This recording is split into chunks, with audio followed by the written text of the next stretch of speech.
Today's podcast replay features Life Network expert Dr. Leland Stillman as we dive deep into light, air, water, EMFs, and why your environment and nutrition matter more than you think. From cold thermogenesis and circadian lighting to breathwork and nutrition, there's a big, wide-ranging, practical discussion for anyone serious about their long-term health. Full show notes are at bengreenfieldlife.com/LN-Leland, as in Life Network Leland, Leland. For more about all of our Life Network experts, you can also visit joinlifenetwork.com. Let's jump in. Leland, that's an interesting name. What's the background of that name, by the way? Funny you should ask. So my great-great-grandfather was named Jacob Davis Babcock Stillman Jr., and he was a physician in California.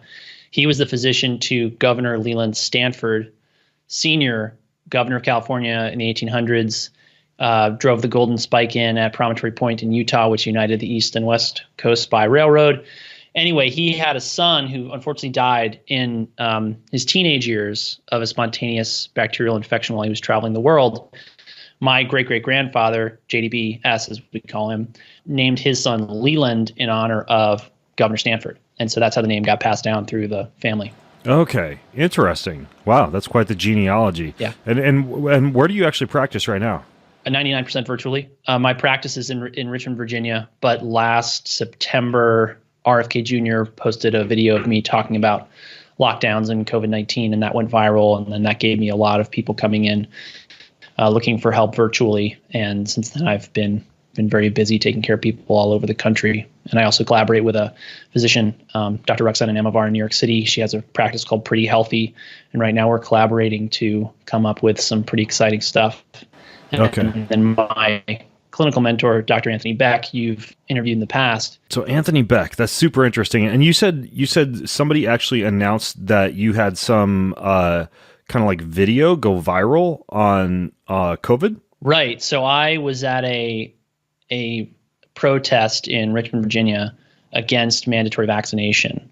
And so the background for people who don't know is that in Virginia, the executive order governing COVID restrictions includes a clause that allows the governor to force vaccinate everyone in the state or give them a class 1 misdemeanor. And they're floating the idea repeatedly of mandatory vaccination, which really upsets a lot of people for obvious reasons. As your listeners may be aware, there's links to aborted fetal stem cells in the vaccine. There's a lot of people who are concerned about safety, et cetera, et cetera. I said I don't think this is ethical, and I don't think we should do this. And what I said there went viral through a website called LifeSite News. And so that kind of blew you into the limelight. Do you get a lot of phone calls from people then if you're operating virtually who, because I get asked this all the time, are saying, and we might be opening up a can of worms here early on in our podcast, don't get me canceled, dude, by the way, who are saying, well, like, Leland, are you going to get vaccinated? I'm not going to get vaccinated. Okay. And is that because you just don't believe vaccinations in general are the right way to trigger immunity, or is it because this particular vaccine is problematic for you? Wow. We could talk about this the whole episode. Oh, gosh. I just opened up a can of worms. I didn't even... Well, you opened up the can of worms by bringing up the RFK issue and getting this video going live. But, we might as well talk about it since we can talk about anything on this show. And just to really give you background on that, I personally am not 100% opposed to the idea of vaccination, but as you just alluded to, everything from aborted stem cell lines to a lot of the adjuvants to the fact that I don't think this is technically even a vaccine. It's more like an mRNA modification, dictate me being pretty nervous about this particular vaccination. But I'm just curious what you kind of are doing for yourself personally. Doing for myself as far as why I am not interested in getting vaccinated, or doing for myself to maintain optimal health and fitness to resist the virus? Both. We got time. Okay, cool. So as far as the science behind the vaccine, the history of medical science is so fraught with people getting burned by ideas they thought were good and were sure were safe, right? I mean, how many times has the FDA approved drugs that later got taken off the market completely because they were too dangerous? And every time the same thing happens, the experts in the white coats get up on TV and say, this thing is awesome. It's going to make your lives better. It's totally worth the risks and benefits. And then it rolls out, it kills a bunch of people. Finally, the safety data piles up that it's not safe, and it gets pulled from the market. I haven't studied the detail on adverse reactions to this vaccine in the detail I would like to come out and say, I'm sure this thing is not worth the risk or benefit. But there's always been a fundamental ethical principle of medicine where we don't force people to do things because we don't always know what the risks and benefits are. And so people like to say that vaccines are safe and effective, and I like to say that my car is safe and effective, but I can still die in a car crash. And people will still die of vaccines. There is no medical therapy or intervention on planet Earth in the history of the world that has been completely without risk. And if you don't have a clear explanation of what the risk is, you have no business forcing people to accept it. And the whole premise of we have to vaccinate to protect people, well, who are we protecting? Most of the people, the overwhelming majority, in fact, who've died, have made choices that made them susceptible to illness, that led to organ dysfunction, that predisposed them to not have really the physiologic reserve to survive a viral illness. Or they lived in an environmental situation that could aggravate it as well, which I actually talked with Dr. Zach Bush about, areas that are rife with, whatever, glyphosate, herbicide, pesticide, poor air quality. And I guess if you want to get into a book like The Invisible Rainbow, even high amounts of EMF, all could produce or at least aggravate the inflammatory firestorm brought on by COVID or the susceptibility for it to become more problematic. Exactly. And I put out a video on exactly that theory, that non-native EMF could drive inflammatory cascades yielding cytokine storms last spring. It got the most views of any video I've ever gotten.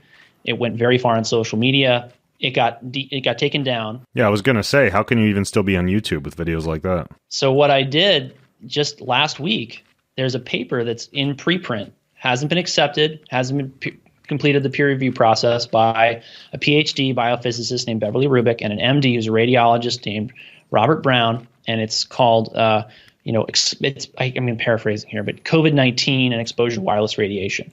And the question they're really asking in this paper is, given the temporal and geographic association between the 5G rollout and the severity of deaths that are attributed to COVID-19, is there a relationship to increasing density of non-native EMF driving morbidity and mortality? And we went for an hour or more talking about the ins and outs of the science here and really what people need to know about whether or not this is a clear and present danger to their health and if there's truly a link to COVID-19. Again, not implying causation. I don't think COVID-19 is created by non-native EMF. But you can't tell me that people who are being baked by microwave radiation at a level you usually only find inside your microwave are not going to be negatively affected by it in some way. Yeah, well, I mean, and even if COVID didn't even exist, we could be having this conversation about the general health of high exposure to those type of things.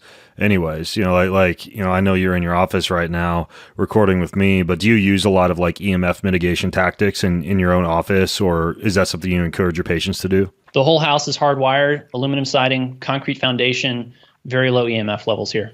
Nice. Have you looked into like biogeometry or anything along those lines as far as some of these more fringe methods of quelling EMF? And I asked this because I just had like a 2-hour discussion with Paul Check that I released about these Egyptian biogeometry concepts and have a team come into my house in June to kind of implement a few of those tactics. I am going to fall down that rabbit hole at a future date. Okay, got it.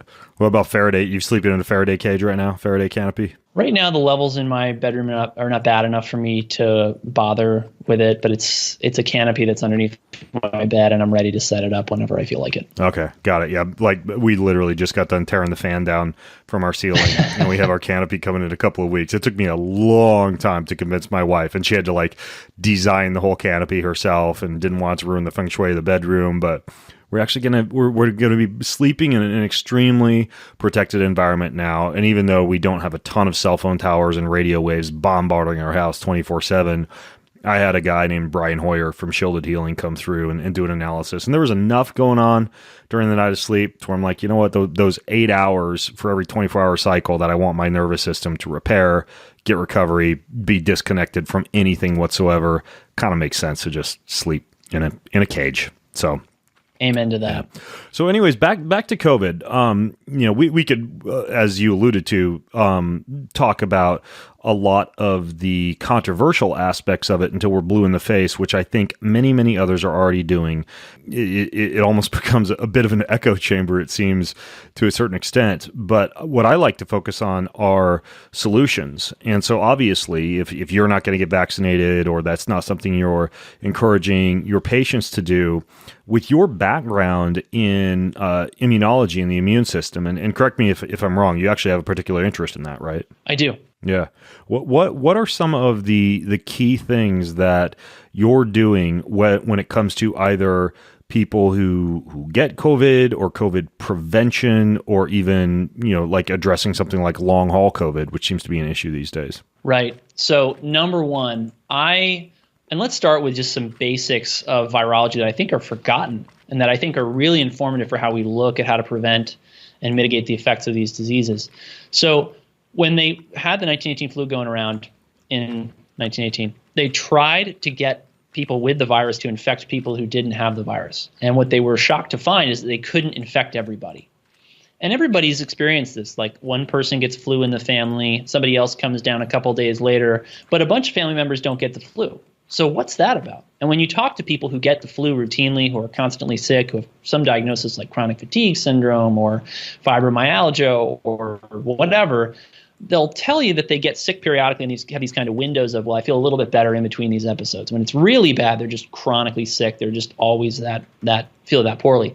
I can't tell you the last time that I got sick. And when you talk to people who really get their diet, lifestyle, environment, mindset, which is the whole balanced protocol framework that I use now that I'm a trainee with Dr. Beck, you dial in everything so that people are as close to bulletproof as possible. I'm a little bit jealous of Dave Asprey for seizing on that in his marketing materials, because it's basically what I want to do with my patients. I was going to say, aren't you supposed to say TM now when you say that word? I hope not, right? So I look at the environment in totality, and that's where my background in environmental health, and I'm glad you brought that up, is so important, because what I found when I was going through my undergraduate training was I was looking at the environment as a whole. Well, what are all the different factors that determine whether or not somebody gets sick? And the more I studied this, the more I became convinced that there was no element of the environment, no matter how microscopic or undetectable or small, that didn't have some effect on human health. And the rest of the story is really dialing in, well, how big of a deal is that, right? I have patients who can barely use a cell phone because they're so electrosensitive. I have other patients who have no sensitivity to it. They've all got different biochemistry underlying that. And one of the things I've found, since we're on the topic, in people who are electrochemically or electrosensitive, or who have a lot of issues with sensitivity to things like smells in their environment, is they have nutritional imbalances underlying that. Or if I could throw in there, something I've noticed is high metal accumulation, like high levels of mercury, lead, aluminum, which sounds silly, but it actually seems to turn people into a little bit more of an antenna for this electro-hypersensitivity. And the other one that I've noticed is a lot of people who have poor genetic methylation patterns also seem to be somewhat susceptible to this as well. And I've seen a lot of people who will have like either some stealth infection, like, Lyme or mold or mycotoxin, some type of metal accumulation, poor methylation status, and it seems like electro-hypersensitivity kind of like is the fourth leg of that stool over and over again. I tend to see that in a lot of folks. That is a very astute observation that is totally lost on most people in the health and wellness space, which is one reason why people listen to you. And the reality, and I became convinced this after seeing so many patients. And my first job out of training was with this doctor named Rick Spinagle in Tampa, Florida, who ran a Lyme mold clinic where we did a lot of IV therapy. And this is far more intensive than anything that people are getting from their average neighborhood wellness doctor. And I've never spoken about this publicly, and he's very, let's just say, secret about what he does. And I won't give any of his trade secrets on this show, but the bottom line is this. He hit people with amazing amounts of IV nutrition based on very sophisticated lab testing. And I saw people go from unable to function, get out of bed, and he's documented all this. People who doubt me, go to his testimonials page. You'll see photos and videos of people before and after, basically unable to function beforehand and then in the pink of health after. And I was amazed by what he was doing, and I was obsessed with figuring out, well, why does this work? But then when I got down there, I started to see that a lot of patients didn't respond and didn't improve. And it doesn't matter if you're talking about Dr. Spinagle or Dietrich Klinghardt or, the St. George Clinic in Germany. And as a result of taking care of these patients, I met people who'd been to all these clinics. and done all these incredibly extreme things in order to try and reclaim their health. And what I became convinced of is when they were failing, they weren't addressing all aspects of the environment. And that's when I became fascinated by light, because one of these patients turned me on to the work of Dr. Jack Kruse, another very controversial figure. And then I got into his work and got obsessed with light. And then I started to see that it wasn't everything to my patients. And that's when I found Dr. Beck. And he showed me really where the rubber meets the road of light meeting biochemistry. And now I have a very integrated approach, which is what Balanced Protocol is. And I'm very happy with the results. Your observation of heavy metals as basically getting out of control in people who have electrochemical sensitivity, definitely have seen that. So for you, if I could paint with a broad brush, a big part of what you do comes down to optimizing a patient's not just their internal environment, but something that a lot of doctors don't do, their external environment. Exactly. Okay. All right. With phototherapy or photobiomodulation or light exposure being one component of that. Right. Okay. Exactly. Yeah. All right. So, when it comes to COVID, obviously, cleaning up air pollution, not consuming a high amount of herbicides, pesticides, glyphosate, shopping organic, choosing food correctly, positive emotions, cleaning up metals or other stealth infections, all those things that might relate to both internal and external environment would all be important, I would imagine, in your approach. But I'd like to hone in on light for a little bit, since you really seem to prioritize that as one of the main things that you mentioned. What does that look like exactly in terms of when a patient comes to you, what type of questions you're asking, or what you're doing to optimize specifically the lighting environment or the use of light to optimize one's biology? So first of all, I try to quantify what their light environment is to the best of my ability. Most people have never bothered to do this. And one of the things I like to tell my patients to do is get on your smartphone, download an app that measures the light in your environment, and just see how much light you're exposed to. People are shocked to realize that outside in the sun, even in the dark, even on a cloudy winter day, there's thousands, sometimes more light in the external environment outside their home than there is in their home office. And so we've got these diagnoses of seasonal affective disorder. Well, what is that except sunlight deficiency? And I start to ask them about, well, what kind of glasses are you wearing? Are you wearing contacts? Do you wear sunglasses? Because people don't realize, right, if seasonal affective disorder is a disease in which your mood and energy levels decline because you have low levels of neurotransmitters and hormones because of a lack of a light stimulus, then what are sunglasses but a great way to induce seasonal affective disorder? Yeah, it's a good point. I've always, well, not always, but for the longest time, just kind of eschewed sunglasses based on the idea that the lack of exposure of the retina to adequate amounts of UVA, UVB, and infrared could downregulate some of the melanin production in the skin and render one more susceptible to sunburn or less able to harness vitamin D from sunlight. But what you're saying is it goes even beyond that and could even affect emotions and induce seasonal affective disorder, et cetera, if one is constantly in a low light environment or wearing sunglasses regularly.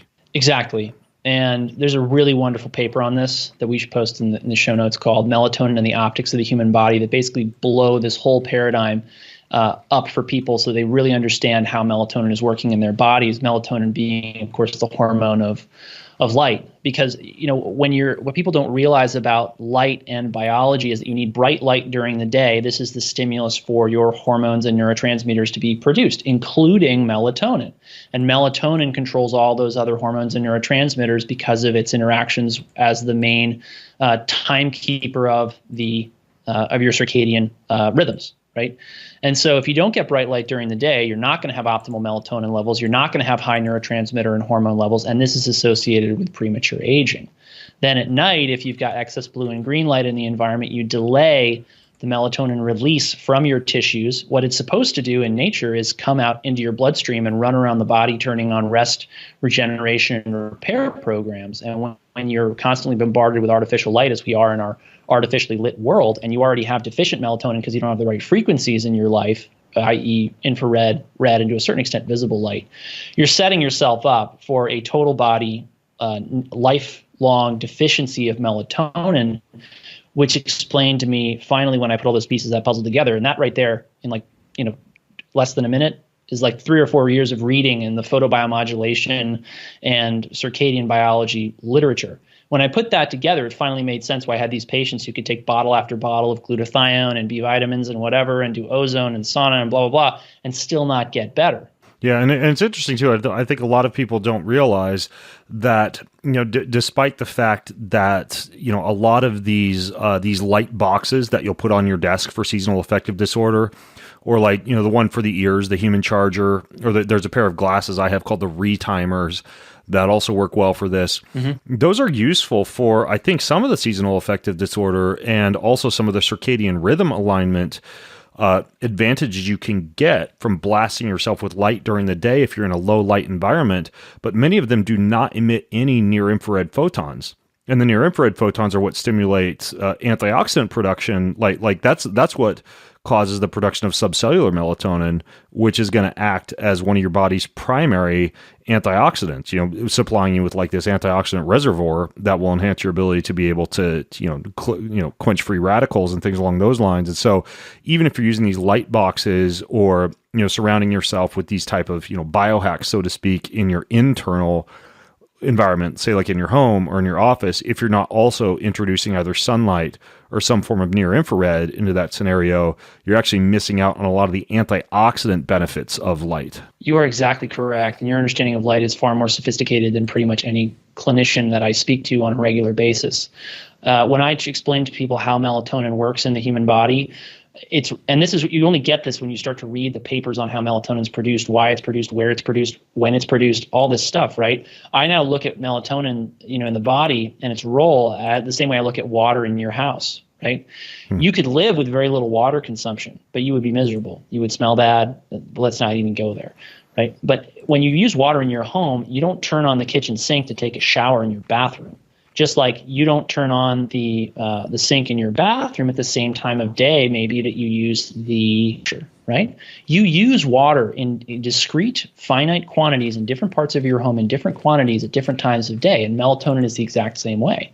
So when people come to me and say, oh, well, my melatonin level's high, and I see sky-high melatonin levels all the time in people who are quite ill, and what they're trying to do is basically say, all right, I'm going to turn on my garden hose and shoot it through the front door to do the dishes. Yeah. That makes sense.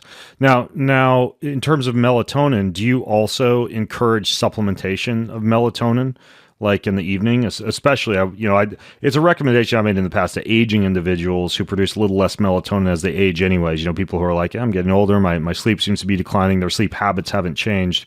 Small doses of melatonin seem effective, but I'm curious your take on that as a physician. So number one, I want to always copy nature. And, Hippocrates said the greatest medicine of all is teaching people how not to need it. And over in my career, I've seen people go down this road of let's circumvent what the body is supposed to do and do it a different way. That always ends with people figuring out why nature did it the way nature did it. And so it's not necessarily the wrong answer. And I do use melatonin therapeutically in certain contexts. But the number one thing I want to do with my patients is get them into a light environment where I know they're getting adequate red and infrared light, usually from a photobiomodulation device or, a light panel. Mm-hmm. Or sunlight if they're at the right latitude, and they can withstand strong UV light that may obviously give them sunburn. People should not sunburn. That is true. And then I want them to be in a naturally lit environment at night. And when I say naturally lit, I mean warmly lit with minimal blue and green light so that it won't shut down their melatonin rhythms. And then I want to make sure that they're not being exposed to anything that's going to really suck up that melatonin in an unnatural way. I see abnormal labs in people who are vaping, who are using ozone generators for air purification that will create drag on their melatonin system and an abnormal demand. And so you got to really go through everything. I mean, I'm asking patients, what's your air handler like? What's in there? How does it work? Oh, you've got an ozone, generator in your HVAC unit. Well, maybe this is why your lipid peroxides are high, and that's linked to heart disease and neurodegeneration and metabolic syndrome and whatever. And I get people to unplug these things and stop using things that make them sick, and they just get better on their own. Once I've optimized the environment, that's when we can start to talk about supplementing. But then you got to get into, well, wait a minute. Why is your melatonin low? Do you have enough tryptophan? Have you got enough B6? Is there enough magnesium? Because you need all these cofactors and raw materials in order to make the melatonin in the first place. Well, hello. I want to interrupt today's show to tell you about what I would consider to be the funnest, most helpful water kind of like water biohacking website that exists. It's called Water and Wellness. I've interviewed the guy who runs the website, Robert Slovak, who I consider to be one of the world's leading experts on water. And he's got everything from hydrogen water tablets to the best water filters to ways that you can take purified water and optimally remineralize it, to the Quinton formula, which is basically very much like human plasma when you drink it, like coconut water on steroids. They've got everything over there. And what they have is their AquaTrue bundle, which gives you their AquaTrue countertop reverse osmosis water filter, gets you $100 off an AquaTrue and a 30-day supply of their Quinton minerals, the same ones I use. That's a savings of $144. If you go to waterandwellness.com/Greenfield and you use code Greenfield. If you just want the Quinton and not the water filter, they'll give you a 3-month supply for the cost of only 2 months, which saves you almost $50 for that same code Greenfield at waterandwellness.com/Greenfield. So if you're looking for some cool stuff to upgrade your hydration experience, Water and Wellness is the place to go. And then finally, I also want to give you a discount on something I've been using almost every day, and that's bee pollen. Now, this company, Beekeepers Naturals, they harvest a ton of different things from the bees, from their honey to their royal jelly to their propolis. But the bee pollen, I love it. I put it on smoothies. I put it on salads. I put it on casseroles. I use it almost the same way I use salt, but it's just chock full of not only all these free-formed amino acids, but a ton of stuff that boosts your immune system and gives you clean energy with not many calories at all. You've probably had bee pollen before, like maybe on smoothies at a juice bar, but man, just having a few bottles of this stuff in your fridge is amazing. I put it on everything, and I'll even like put a little spoonful in my mouth before I go to bed at night if I've still got the munchies, and it craves your appetite as well. So 15% off of any of the products, including that bee pollen I just told you about, at beekeepersnaturals.com/Ben. That's BEEKEEPERS naturals, naturals.com/Ben. beekeepersnaturals.com/Ben will get you 15% off of any of the fine bee products from Beekeepers Naturals. All right, let's go talk to Leland again. Yeah, and melatonin is interesting. I mean, just because a lot of people don't realize that it can, with regular high dosages, be problematic in some people. Like I've seen some evidence that it might increase light-induced damage to retinal photoreceptors. It can actually be something that can downregulate fertility in women, etc. Yet at the same time, it's a pretty potent antioxidant, anti-inflammatory. It's something that I'll use in higher dosages when I'm traveling, for example, or like I mentioned, recommend to aging people, to use in smaller, like 0.3 to 3 milligram dosages, just for regular sleep enhancement. But I've also, and I have zero, well, I shouldn't say zero data, but I've talked quite a bit with a physician in Sarasota named Dr. John Lawrence about this so-called melatonin reset, meaning using high-dose melatonin in people who have severe sleep architecture issues and insomnia to almost like reboot the system and retrain the body how to sleep. And in that case, like it's 100 to 300 mgs of melatonin, usually suppository or liposomal based, for about a month. And then you bleed off those dosages, you lower the dosages back down, get a person down to like 0.3 to 3 or even none. But this idea of a short-term, high-dosage melatonin use actually seems to do a really good job, at least in the people I've recommended it to, with almost like resetting sleep architecture, getting them to the point where they can get a solid 7 to 8 hours again, and then they kind of wean themselves off those higher dosages. Have you ever experimented much with like super high-dose melatonin as almost like a circadian reset? I've not ever had to do that with a patient. I've always been able to get their sleep back to optimal with what I do with light environment and other things in the environment to help them sleep. But the whole concept makes so much sense. And, it goes back to this guiding principle of my practice, which is where, I used to look at things as good and bad. And so many people end up falling into this myopic way of thinking about things. They're like, oh, well, Dr. Stillman said exogenous melatonin is bad. Well, hang on a minute. Dr. Stillman said that you're supposed to get it from light based on the nutrients in your diet and et cetera, right? This is a tool, just like sunglasses. We jumped on sunglasses earlier, but what's funny is that the use of eyewear for humanity has always been a tool to improve our performance, right? Try and survive in the wild if you've got out of control astigmatism and terrible nearsightedness. You're not going to be bringing down the elk at like 100 yards with your longbow, are you? And so we've got to look at everything we've got in our environment, whether it's a supplement coming off of a shelf or it's a light that you're flipping a switch on, as a tool to achieve optimal. And that is what I love doing in my practice with my patients. It's interesting. It's also interesting how it's kind of yoked to temperature to a certain extent.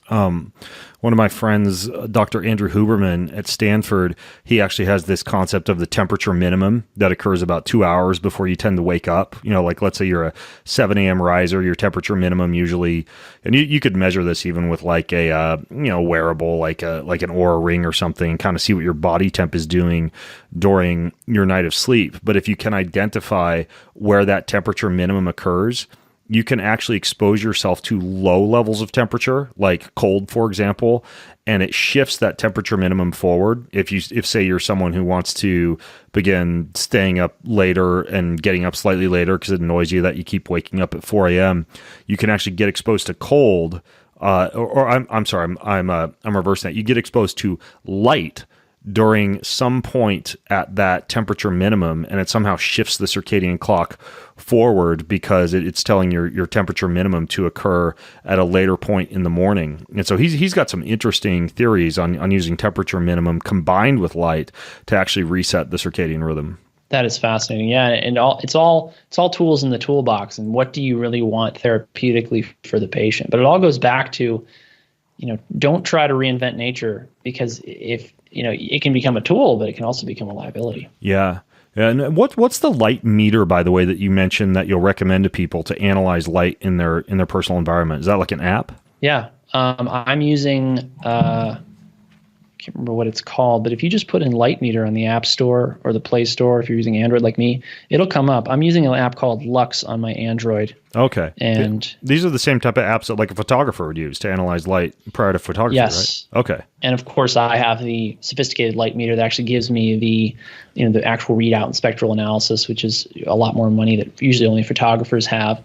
And like you said before, I mean, it's amazing to measure LED lights and see that they're not producing hardly any red, let alone any infrared. And this whole visible only light, as it's called, VOL lighting, is, I think, a disaster. It's why I wrote this blog post called Indoor Lighting Causes More Skin Cancer Than the Sun, because when you look at this data, it's very concerning that we're irradiating ourselves constantly with visible light only without the balance of near-infrared light that stimulates melatonin production, that is an anti-cancer agent. Yeah. And the other interesting thing about this is you could pair it with something like I think it's called a D-Minder app. So you could also see when sunlight exposure is going to get you adequate amounts of vitamin D, which I also think is kind of a handy little tool. And obviously we're talking about the use of, some of these photobiomodulation devices, like you mentioned, light panels, and I certainly use one called a Juve. And I also have a sauna, like a full spectrum sauna. But I still believe that, getting that balance of UVA and UVB during the day, along with the full spectrum from sunlight, is important. And you just alluded to something interesting, this idea of LED or modern fluorescent lighting, which so many people's homes are actually lit with. I'm curious what you use in your home. I personally am a fan of the full spectrum incandescent, and then actually I'm using red incandescent in all the bedrooms and the master bathroom. But do you have a particular light bulb that you tend to recommend people switch to when it comes to getting off of LED and fluorescent lighting in the home? Yes. But what I always counsel my patients is these are tools, and so we got to figure out what your goal is. If somebody comes to me and is, say, a young, healthy 20-something-year-old who really has sleep problems, I'll say, look, you got good eyesight, you've got good dexterity, use a red headlamp when you wake up in the middle of the night to go to the bathroom, navigate your house, make sure you got blackout curtains on. That's the only light you should be using in the hours before bed, and then if you wake up in the middle of the night, because it's really going to reduce the amount of circadian disruption you see. Because, what's amazing when you go into the literature is you'll find all these weird results. Like you'll find papers where, 98% of people didn't have a chrono disruption due to exposure to red light at night, but 2 people did. Well, what's wrong with them? I have no idea. I haven't done their genetic analysis. It must be a genetic thing, right? So we have all these interesting, personal factors that come into play.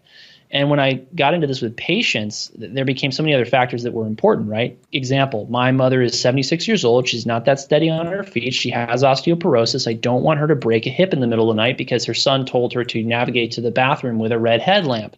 This kind of detail kind of sounds pedantic, but it's important because I do counsel a lot of older patients. And so I said, Mom, I want you to use the Huga LED lighting. I've tested it. It's very, very low, if any, green emission. And it's also, people got to remember right now we're using recessed lighting. So the light bulb sockets are not always built for the high wattage and heat production of an incandescent. You could easily start a fire in your house if you use the wrong bulb or the right bulb in the wrong socket. So I tell her and my patients to use those at night if they're worried about, obviously, their ability to navigate at night. And then it also comes back to, what's your goal? Because the reality is if somebody goes outside at night with their friends and they're out and they're partying and they want to have a good time, but they're wearing their blue blockers, they're going to slow down, fall asleep, and be boring. And if they want to have a good time, well, they can decide to burn that candle at both ends that night to have a good time. And it all becomes what it's worth to them, right? Because, you can't go to some high-performing Fortune 500 CEO and say, hey, listen, it's time for you to sleep with the rhythms of nature and for you to go to sleep at 7 o'clock at night in the winter because that's what is normal for your circadian biology at your latitude in the winter. They say, no thanks, I need you to come up with a solution that allows me to still get quality sleep, but that still allows me to work into the evening as I have to in order to do my job.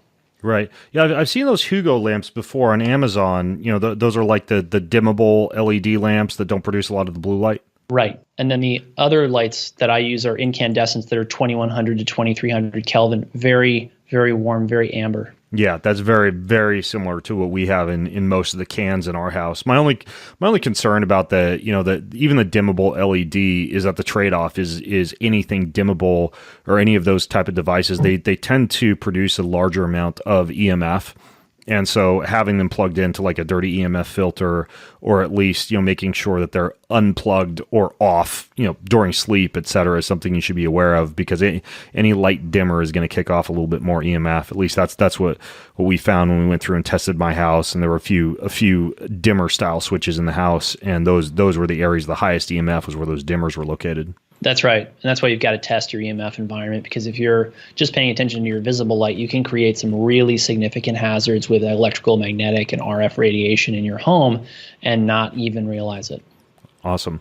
Well, I want to talk about a few other things. You for some time when I was stalking you and preparing for this interview, I noticed that you had a program called like a Polar Bear Fitness or a Polar Bear program for optimizing health that seems to have since been discontinued. But I would imagine some of the practices within that would still be something that you're using or recommending. And I'm curious what exactly that whole Polar Bear program was. Yeah. So when I first found Dr. Cruz's work on light, I became totally fascinated, dove in, read a lot of his blogs, listened to a lot of his podcasts. And he said something that really struck me. And I like controversial people who have really extreme opinions because it tests your own hypotheses in a really, really powerful way. I think you do too. But anyway, he said, eat like a shark, live like a polar bear.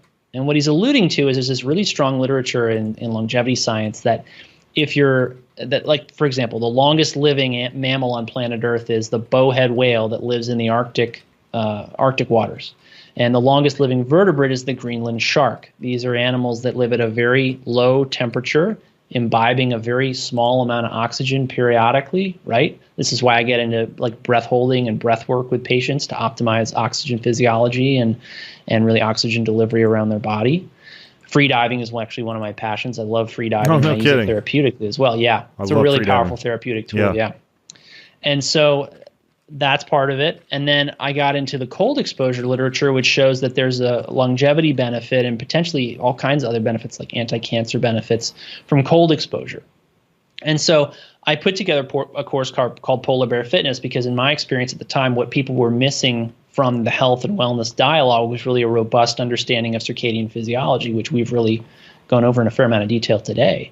And so I basically used the polar bear as a teaching example because it's the mammal that lives at the highest latitude that's very closely related to us, at least as far as being an omnivorous mammal that lives on land and eats a very indiscriminate diet.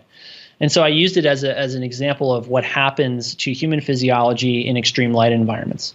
When you put a human being in a very long light cycle artificially, i.e. you use a lot of artificial light at night, what do people do on a population level? They tend to eat a lot of food that's high in carbohydrates, and they gain a lot of weight, and they don't sleep well, and they get diabetes and all this other stuff. When you look at polar bears and other animals at high latitudes and live in cold environments, they have many of the same metabolic abnormalities as humans who eat too much carbohydrate. And those metabolic abnormalities are actually adaptations that allow them to survive cold, freezing temperatures in the winter. Because the polar bear has to gain, I think it's like 100% of its body weight every summer in order to then burn that fat off and survive in the Arctic winter. Because if the polar bear doesn't gain that weight, the polar bear freezes to death.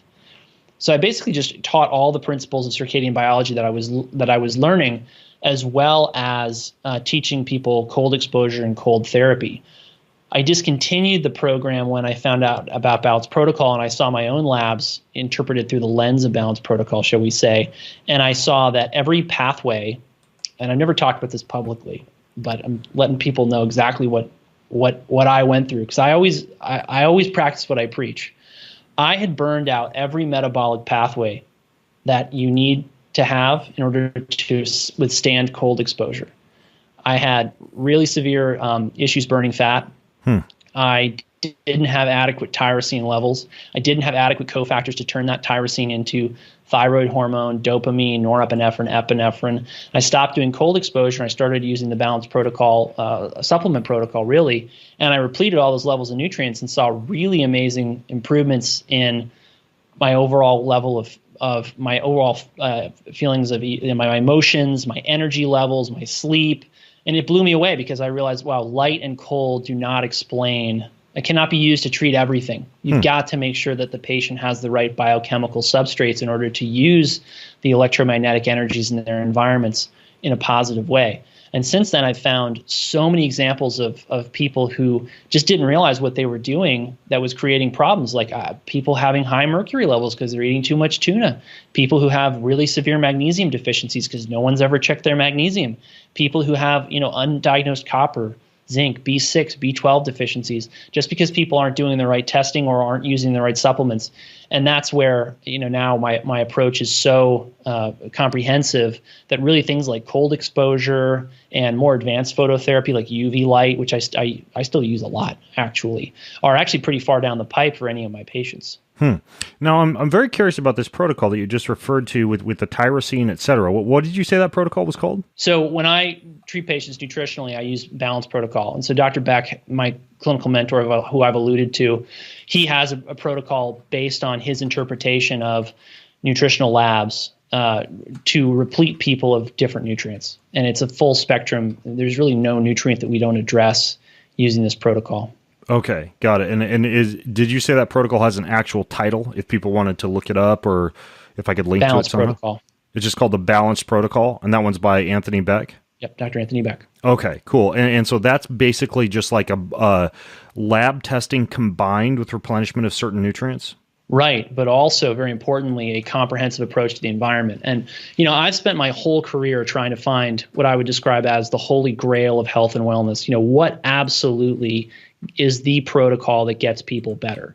And there's so many things out there, and it's frankly, it's exhausting, right? I mean, I'm 32 years old. I got interested in health and wellness when I was 15, and it's been pretty pedal to the metal. I've been obsessed with this for that long. And I was looking all along for a protocol that addressed everything. Because like I've mentioned before, if you get your nutrition totally right, but you're living in the wrong light environment, it's going to create problems. If you're living in the perfect light environment with a good nutrition, but you don't have the right EMF environment, you can still get sick. If you're breathing wrong, if your HVAC system's got an infestation of mold. So if you're not addressing all these different factors, you don't get good results. And it led me too from moving away from the time for money model of medicine, where you're dealing with people in this way. It's like, okay, we got an hour here today, and we got an hour next month, to this more concierge retainer model, where I just say, look, if I'm going to get you a good result, I need to have a lot of time with you over a period of months, because we're going to get into every aspect of your environment, and we're going to turn over every rock under which some problem could be hiding, so that we can really get you better. Okay, got it. Now, you also mentioned breath work, and I'm curious what that actually looks like. Well, specifically for you, are you doing breath work on a daily basis, or how are you weaving breath work into your own life? Breath work is something I do on a daily basis, yes. And I've studied this with Patrick McKeown, whose work I got turned on to by Dr. Beck. And I got into the work of a Russian physician named Vladimir Buteyko, whose basic premise was that a lot of disease is caused by chronic hyperventilation. And I immediately seized on his hypothesis and went back to all the patients I'd seen over all the years who were sick. And I realized the sickest patients at the youngest ages were breathing quickly and rapidly. And this goes back to stuff I'd read because of my fascination in traditional Chinese medicine and traditional Chinese martial art. The ancient Taoists and Chinese scholars noted that the animals that lived the shortest took the most shallow and rapid breaths. And the deeper and the longer your breaths and the fewer breaths per minute you take, the longer you live. Period. End of story. This is why the bowhead whale is the longest living mammal. This is why the Greenland shark is the longest living vertebrate. They have a very low rate of oxygen exposure. And they also have optimized their oxygen physiology to maximize its use for production of energy rather than the production of free radicals that create cellular damage and oxidative stress that lead to cellular senescence, aging, cancer, et cetera, et cetera. That's also why whales have an extremely low rate of cancer, which I find fascinating. And so when I approach breath work, it's from the perspective of, okay, breathing, we've got to fix your breathing mechanics, nasal breathing, diaphragmatic breathing, particularly if you want to activate the vagus nerve. You want to be taking deeper breaths, but over longer periods of time. And, box breathing or combat breathing or is one of the techniques that I'll use. Measuring the control pause. But the bottom line is basically I want to get people's respiratory systems back into optimal breathing mechanics because that optimizes oxygen delivery around the body. It optimizes the immune system. It optimizes all these things. And it's amazed me to see illnesses and diseases just melt away when I just got people to fix their breathing mechanisms. Yeah. And I've been interviewing a lot of these folks like James Nestor and Patrick and a guy named Niraj, the so-called renegade pharmacist, and have been kind of a student of breath work and like you love free diving, and I've taken my free diving cert course and everything like that. But of course, when it comes down to the practical nitty gritty, like the boots on the streets of, well, how do I find the time to do this? How do I, put it into my daily life? For me personally, I do a lot when I'm walking. I do a lot of breathwork practice when I'm walking, just because I'm in nature. I'm getting the sunlight that we talked about, all the near infrared and the UVA and UVB exposure and the full spectrum and the fresh air and all that jazz. But the one thing I've been doing lately to kind of combine both of Patrick McKeown's principles on carbon dioxide retention, right, not being an over breather, and even kind of stabilizing the nervous system by exhaling for a longer period of time than one inhales, with the idea of doing a better job at mobilizing the psoas and improving mindfulness of diaphragmatic use when breathing. So one thing I've been doing lately for my walks, and I don't even know if I've shared this on a podcast recently, although I did an Instagram post about it, is there's this thing called a breath belt, which is kind of like a tight belt, almost like a corset that you can wear, that you can put a couple of lacrosse balls into so that you're mobilizing the psoas and activating the glutes as you walk. And it's almost impossible not to breathe diaphragmatically when you're wearing that. But then I combine that with this other small, very simple device called a relaxator, which was developed by another breath expert named Anders Olsen.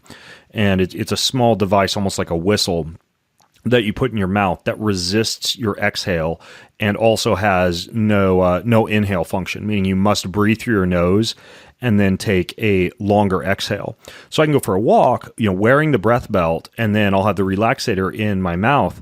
And, a half-hour walk like that, something as simple as that, assuming you don't have to talk on the phone or anything like that, for me, that's been a really, really cool way for me to be able to practice a lot of both the biomechanical and the physiological aspects of breath work, but kind of have it, for me, if I've got like a tool or a toy that I can use, it makes it a lot easier for me than just saying, whatever. I'm going to breathe through my nose, take a longer exhale, and focus on my diaphragm while I'm on this walk. When I'm putting on a breath belt, using a relaxator, it sounds gimmicky, but it does kind of like force me to think a little bit more intensively about the way I'm breathing and some of this carbon dioxide tolerance and less breathing as championed by the guy like Patrick McCowan, like you mentioned.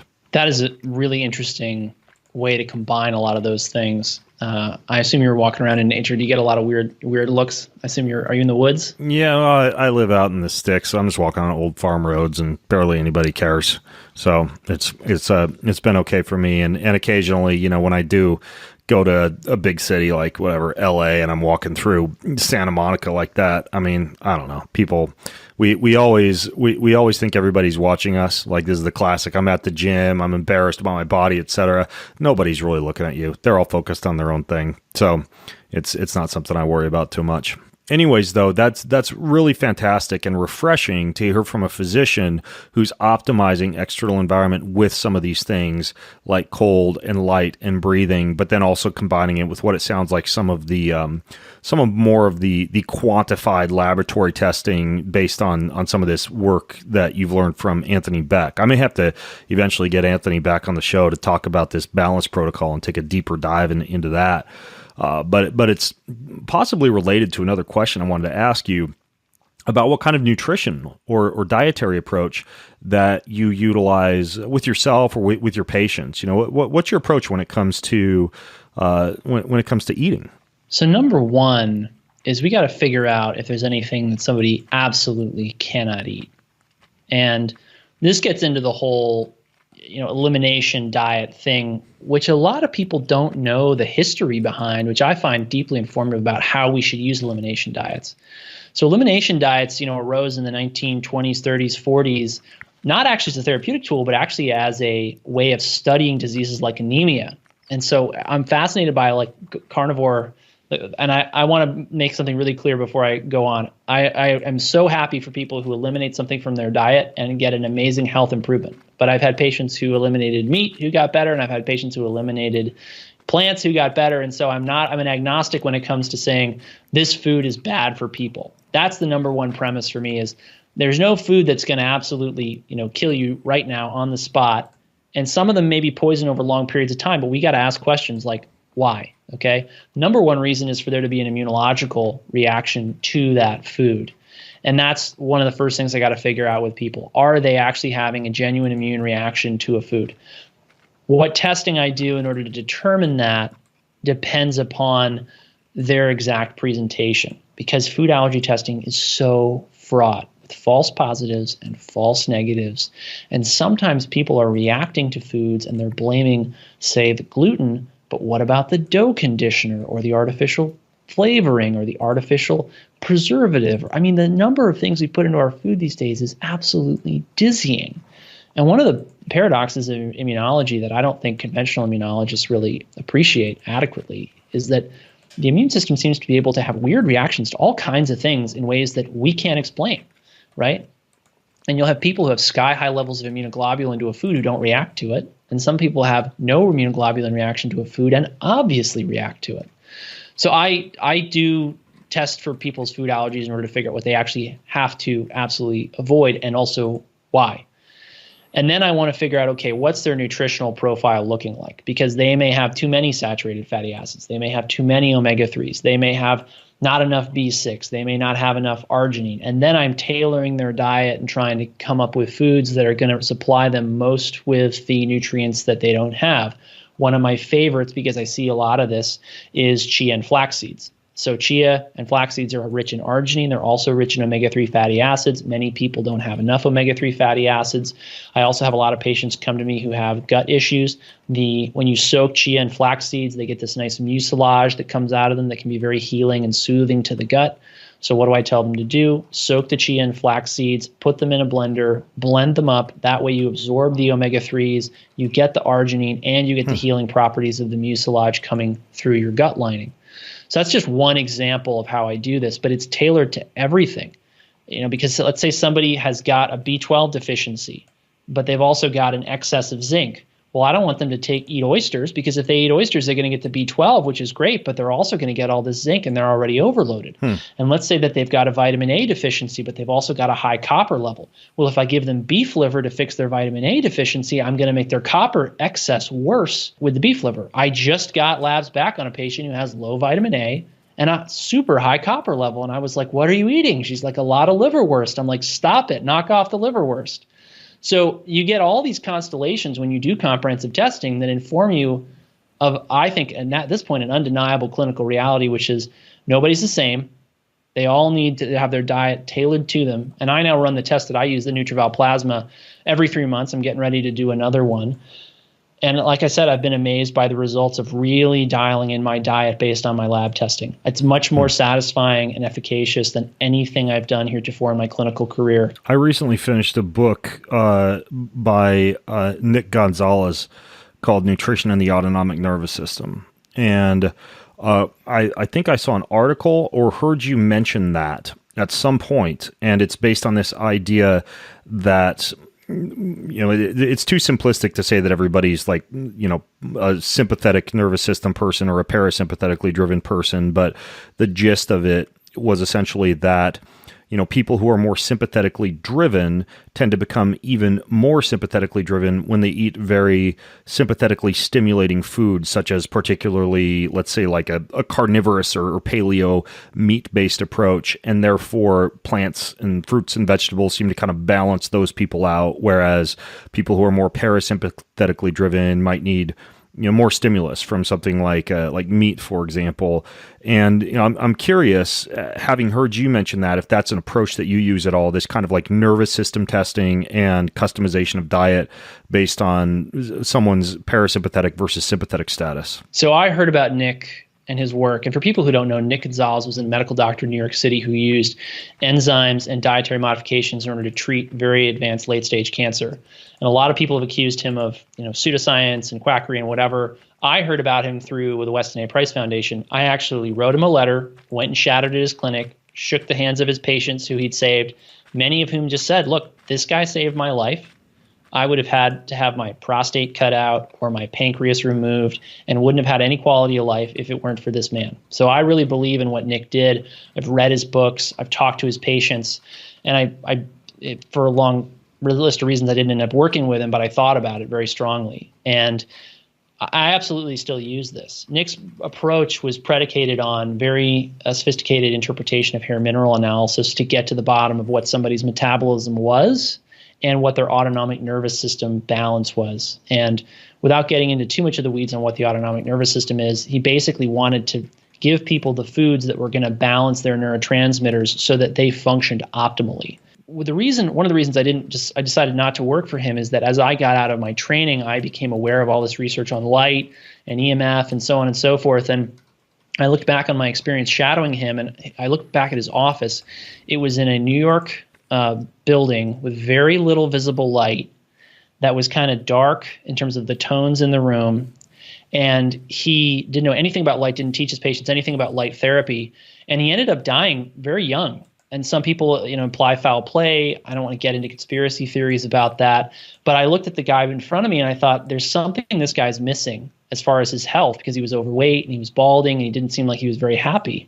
And I became convinced that what he was missing was what I ended up ultimately researching with light and breathwork and all this stuff. But he still managed to cure people's cancers using diet and enzymes. And if you can do that, whoa, what can you do when you integrate light and EMF and breathwork and getting the right water and all these other things that I now work on with my patients? And so his approach was using the autonomic nervous system, which is actually something that we do pay a lot of attention to in Balanced Protocol, which is one of the reasons why I love it. But it's only one of many factors. That being said, I've had patients come to me who were very strongly parasympathetic dominant, and I told them that they needed to have red meat and legumes in their diet in order to feel normal. And they'd call me back in 2 weeks and say, Dr. Stillman, I followed your advice. I was on the verge of tears last week for no apparent reason. And I sat down and I had a cheeseburger, and I felt so much better. And I've had patients on the other side of the spectrum who are sympathetic dominant come to me and say, I just didn't feel right after eating all these heavy foods. I was trying to go carnivore or whatever, and it just wasn't working for me. And I followed your advice, Dr. Stillman, and I had a salad with some light, protein, and I felt so much better. There's a reality to this that is so powerful and so underappreciated in the alternative medical community. And I'm just so grateful to be aware of it because it gets me such good results. Yeah. I mean, anecdotally, I've certainly seen that there's something to it. I ask many of my incoming clients about how they feel, from a high fat, high protein meal versus a more vegetable based meal, when they're hungriest, and try to do a little bit of kind of like old school question based metabolic typing. And for myself, for example, I just did a 5-day juice fast, and I'm really not a big proponent of like a pure vegan or plant based diet, but did that fast to experiment with it. Just a little bit of immersive journalism, a little bit of sheer curiosity about how the body feels on something like that, and my wife just crushed it, like great energy levels, in the flow, creative, wonderful brain function, slept like a baby, and I was a wreck, and my HRV plummeted, and all I could think about was ribeye for like 5 days in a row, and I feel just absolutely fantastic on meat. And the interesting thing is, even though a lot of people think of me as like a hard-charging, high-achieving, very sympathetically driven person, if you actually look, you take a deeper dive into, for example, my HRV metrics, my heart rate variability metrics. I have one app that I use called NatureBeat that allows me to put on a Bluetooth-enabled heart rate monitor and look at both the low frequency and high frequency of HRV, so I can see the parasympathetic and sympathetic balance. My parasympathetic score, or my high frequency HRV score, is always through the roof, meaning I'm a very parasympathetically dominant person. And therefore, the idea that high intake of plants and fruits and vegetables and produce kind of leaves me a little sluggish with energy. And yet one bite of meat and it's like lifeblood surging through my body lends a little bit of credence, at least anecdotally for me, to this idea of looking at your sympathetic parasympathetic balance and then kind of choosing a diet, if you tend to be really skewed in one direction or the other, that might allow for energy stabilization based on those metrics. Absolutely. And I've had such profound experiences with this in my practice that I couldn't go back to practicing without it. And are you using any type of equipment to test the nervous system, or are you using things like questionnaires? It's a combination of, and I actually don't integrate any questionnaires because I have a lot of ADHD, if you hadn't noticed. And so I actually listened to your podcast with the author of Driven, which blew my mind. I was like, Doug Brackman. Yeah. I was like, this is me. And so I just can't focus on the questionnaire for long enough. Besides which, I don't really care about all the answers to the questionnaire. I care about getting enough answers to be sure of what the patient is, and then I make a recommendation, and then if my recommendation gets the result that I expect, it confirms my hypothesis, and we just go from there.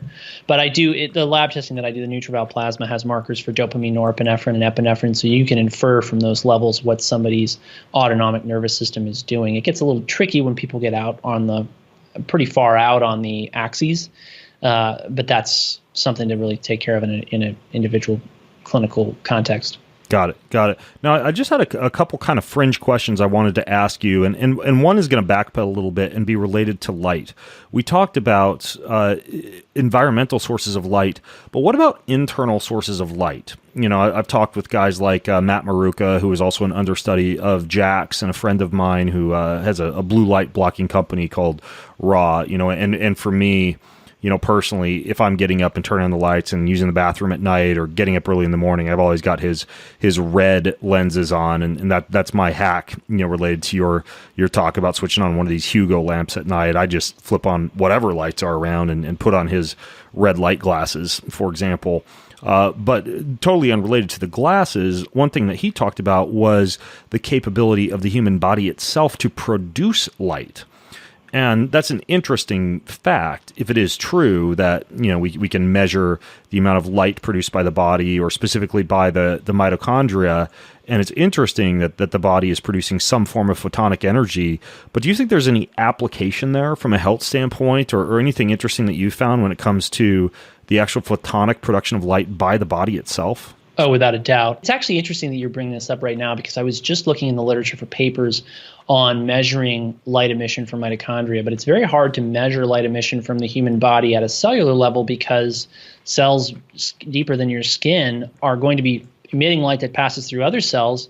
So how does that change the wavelengths of the light, right?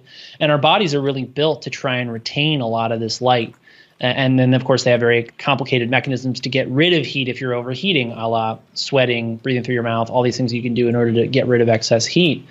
But there's no question the mitochondria emit light. And the paper that I cite is a paper by Nick Lane that we can include a link to about how hot mitochondria seem to run based on our most recent data. He suggests that mitochondria may be optimized for a temperature of 50 degrees Celsius, which is 10 degrees at least higher than body temperature, which when you step back and think about it is unbelievable.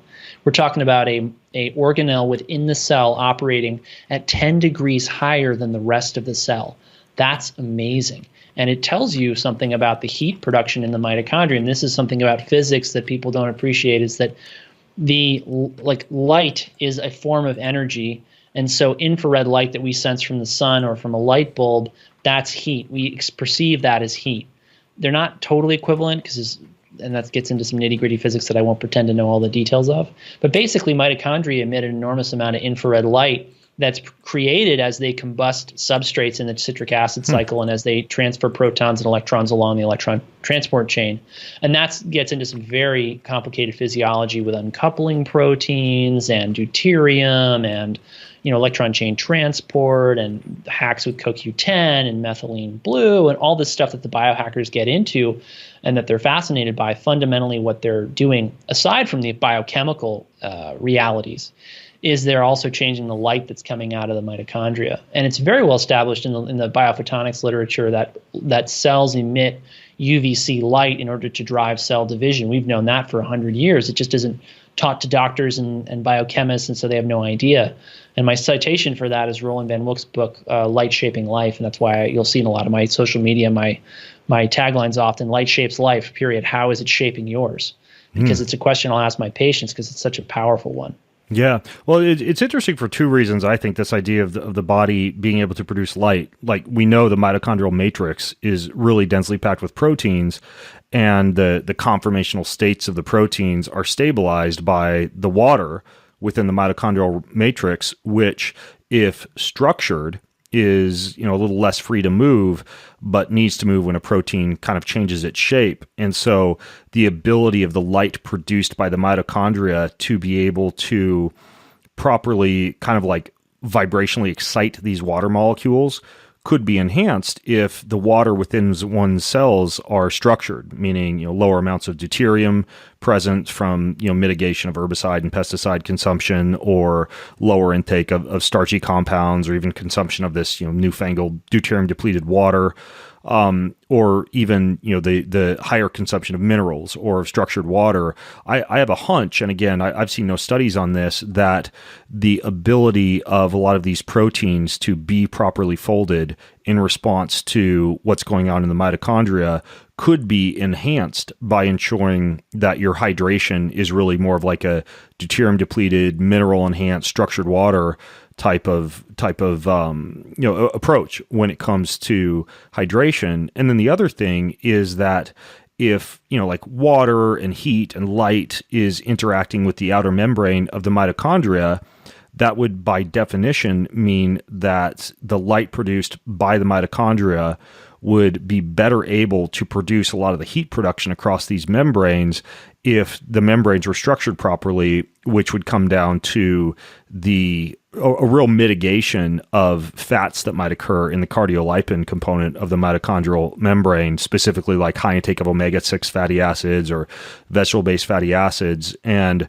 higher intake of perhaps some of the monounsaturates or some of the omega-3 fatty acids in combination with adequate hydration, specifically in terms of like minerals, deuterium depletion, etc., could cause the body to respond to the light produced by the mitochondria, specifically from a metabolic standpoint, in a very favorable way. So I suspect that there are ways that you can kind of like hack your ability to be able to harness the light produced by the mitochondria in a really helpful way metabolically. I entirely agree.